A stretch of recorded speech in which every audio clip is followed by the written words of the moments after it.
Pemirsa menyandang status sebagai guru dalam kehidupan bermasyarakat sekarang ini merupakan tantangan tersendiri.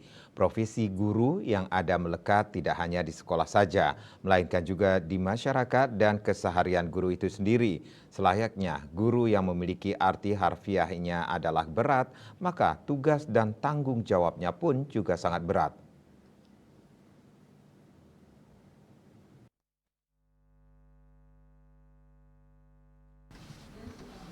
Fasilitator Sekolah Penggerak Kemendikbud Kadek Darsike Arianto menyampaikan seorang guru tidak hanya menyampaikan materi di kelas dengan kata-katanya.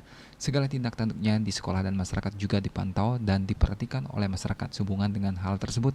Model kompetensi guru yaitu pedagogik sosial, kepribadian dan profesional dijawantahkan ke makna yang lebih luas jika menilik pada Perdirjen GTK nomor 2626 garing B garing HK 04.01 garing 2023 tentang model kompetensi guru.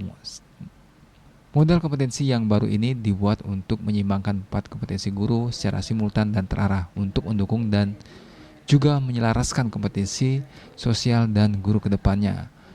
Maka perlu juga untuk diproyeksikan profil guru masa depan yang sejalan dengan 4 kompetensi guru tersebut. Profil guru masa depan ini tentunya sangat relevan dengan profil pendidikan dan profil siswa Indonesia pada masa mendatang.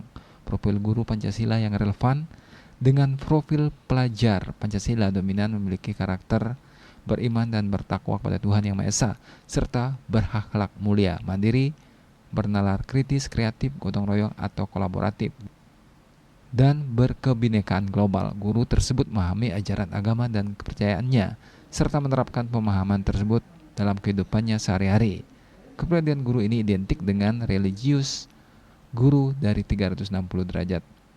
Guru Indonesia merupakan guru yang mandiri, tidak bergantung kepada orang lain, berdiri di atas kaki sendiri, dan dapat mengatur dirinya sendiri dalam bekerja dengan penuh tanggung jawab. Bali Pos melaporkan.